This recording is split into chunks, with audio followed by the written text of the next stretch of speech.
Hi everyone, my name is Karen, this is my channel Rather Be Reading, and today I'm bringing to you a recent reads video.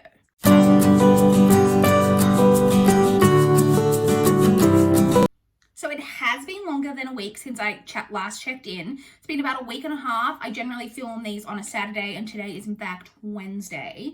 But as I mentioned, I think it was in my last video, I had surgery last Friday to have all 4 of my wisdom teeth removed.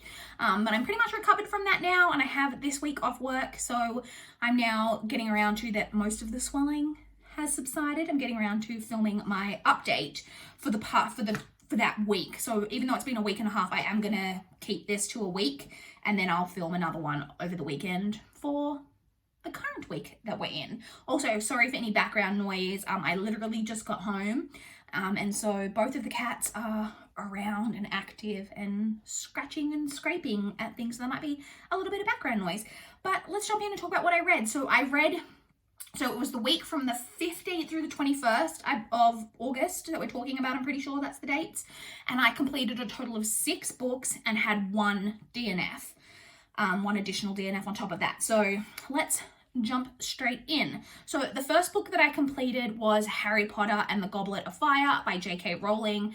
I am doing a reread of this series this year on audiobook. This is, of course, the 4th book in the series. Oh, and I should say the versions of audio that I'm listening to are the versions narrated by Stephen Fry. The audiobooks are great. This series, separating it from the author, how much of a terrible human she is. The series itself is fantastic. Goblet of Fire has always been my favorite in the series, and so I really, really enjoyed it. Obviously, I gave it 5 stars. Not a lot to report on that one. We all know what Harry Potter is.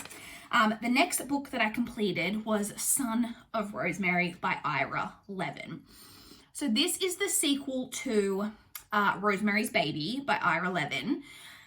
And I had mentioned a few times, if you guys have heard me talking about this in TBR and when I hauled it and such, I was interested to get to this one because Rosemary's Baby is a very popular book and a very popular movie. However, this sequel has an incredibly low average rating on Goodreads. I believe it's something like a 2.51, something along those lines, really, really low. So I was interested to see what I thought of it. And it is actually published in the 90s.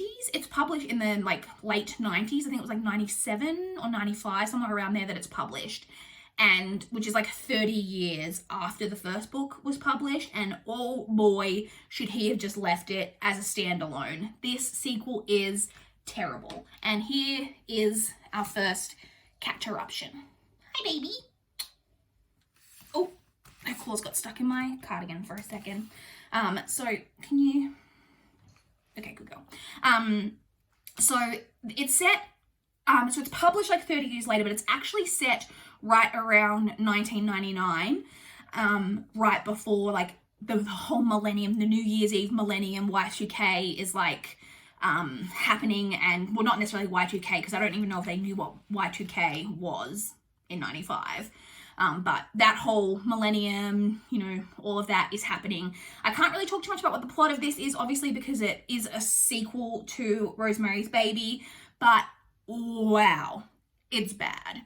Not only is it incredibly dull, like most of the book was just incredibly boring. Like it's just nothing is really happening, and I just couldn't have cared less. Then there's like some weird incestuous stuff in there that was like really weird and uncomfortable. And then the ending is truly, truly awful. It does a trope, and I'm not going to say what the trope is because that would completely spoil it, but it does a trope that you all know, have heard of, you've all heard, and it is just that ultimate terrible trope that I don't think anybody loves this trope.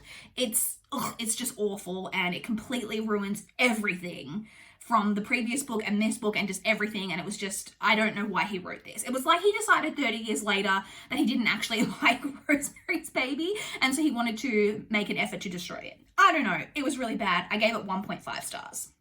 I then listened on audio to This Coven Won't Break by Isabel Sterling.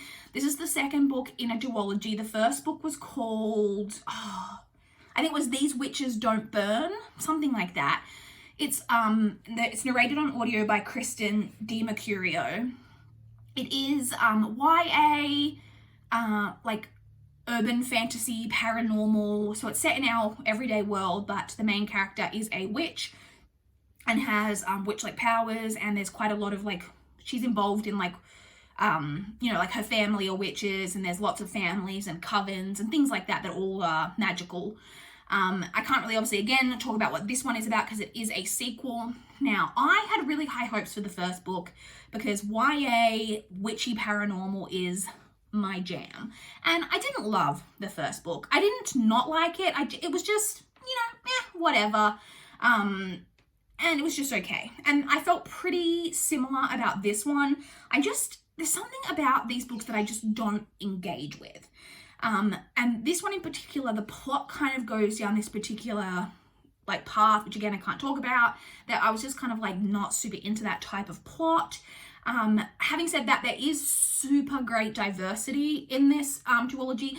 Almost all of the characters are queer in some way, things like that.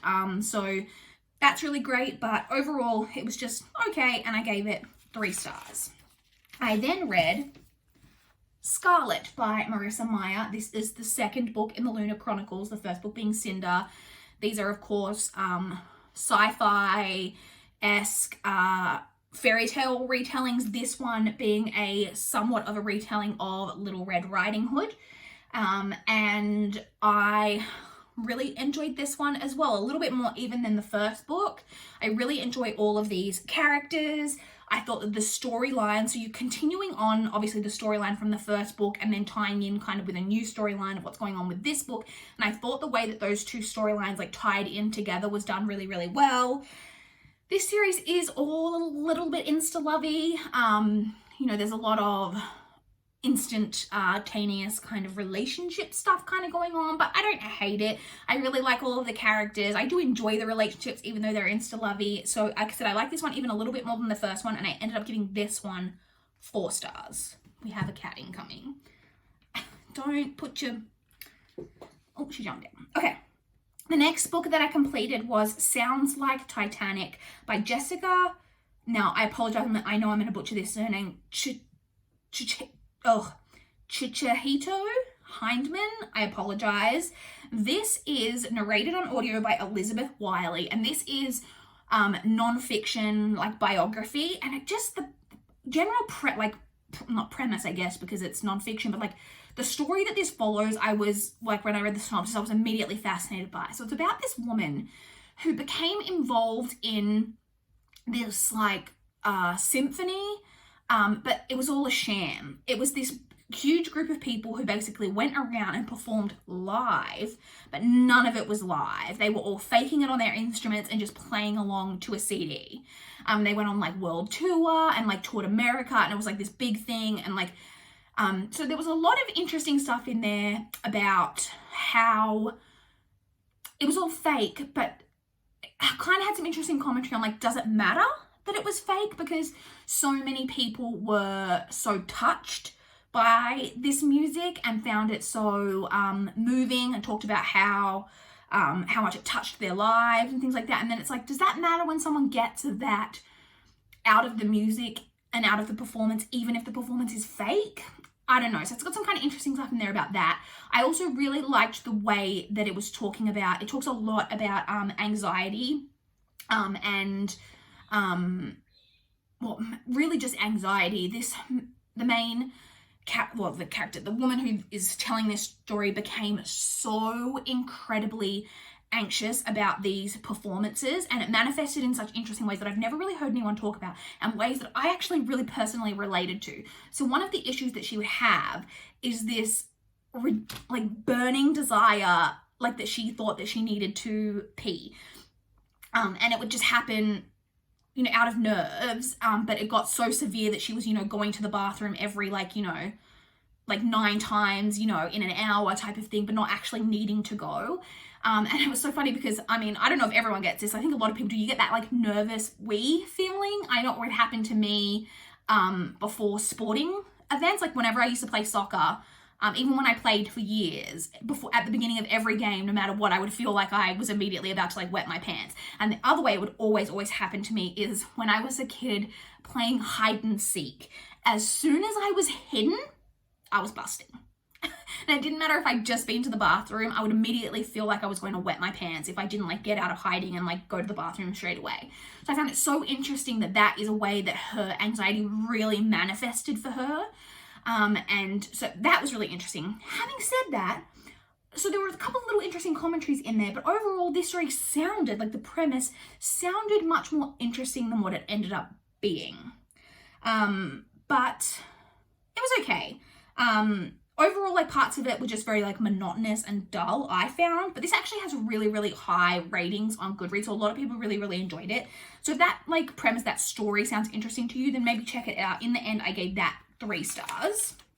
That I then had my DNF, and that was another audiobook, and that was The People We Hate at the Wedding by Grant Ginder, which was narrated on audio by Dan Bittner and Christine Havum. So this is a like women's fiction, like contemporary women's fiction. It's basically about 2 siblings who have a older half sibling who they don't really have a great relationship with, and she is about to be married they live in the US, and she's about to be married in the UK. And it's kind of about that story of them like deciding whether they're going to go to the wedding, and they've got kind of issues with their mother at the time and all of that. And I was very intrigued by it because that premise is just, it's whatever. But I was interested because this is written by a man. And I thought, I've never, I don't think, read a contemporary like women's fiction that is written by a man. So that's what drew me in. But then I didn't love it. I listened to about, well, I've written down here, it was on audio, but it equated to about 70 pages of like a 330 page book. I think it was like 22%, something like that. But I honestly didn't love the writing. There was like a tone to the writing that was almost very, I don't even know how to put it. It was very like brash. It was a very brash writing style. And then overall, like the storyline wasn't that interesting. Like that didn't intrigue me enough to keep pushing through when I wasn't really liking the writing or any of the characters until that point. So I just decided that I didn't want to waste time like pushing through it. And so I decided to DNF that. And then the final book that I completed this past week was Invisible Girl by Lisa Jewell. This is an e-arc that I received from NetGalley in exchange for an honest review. This book, I'll confirm the publication date, I'll put it on the screen, but it did come out at some point in early to mid-August. Or at least it did, I think, in the UK. It may not be out in the US yet, I'm not sure. But this is Lisa Jewell's latest thriller. This has got a very, very similar like kind of premise to her book, her previous release, Watching You. It's basically about you're following 3 different storylines, 3 different perspectives, all around like a group of people who all live in a similar area. And that's all you really need to know. And all like there's a mystery to it, and I really enjoyed this. It's got a lot of like that same commentary that Lisa Jewell kind of comments on quite a bit in her books of the assumptions we make about people, and the way that we can get stuck on an idea of someone, of what's happened, and then the way that once we think we know something about someone, that everything else can like fall into line to make it seem like that thing that you think is true, even if it's not necessarily true. And also about the way, so not only the way we perceive others, but the way that we perceive ourselves. There's a lot in there about that as well, about how we think that I don't want to give anything away, but there's a lot about the way that we perceive maybe the way our actions are, that there's nothing like malicious in them. And that then maybe if you actually take a step back and view the way that those actions would be perceived by an outside person, or the person to whom you're doing that action to, that maybe it is can be taken to be malicious, even if you didn't mean it that way. That it's not just about what your intent was, it's about how it is perceived by others. There's a lot of interesting stuff in there about that. There was no huge, like, big, massive twists or turns, but I've always really liked Lisa Jewell's writing style.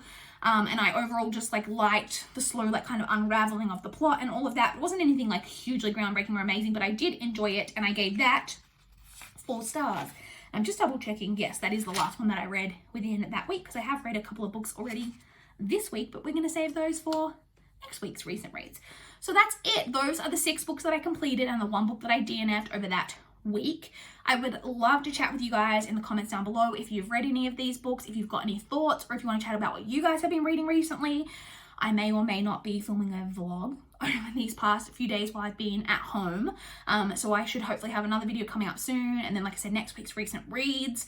But yeah, I would love to chat with you guys in the comments down below. Please like this video if you liked it. Please subscribe if you want to see more from my channel. That is all I have for this video today. Bye guys.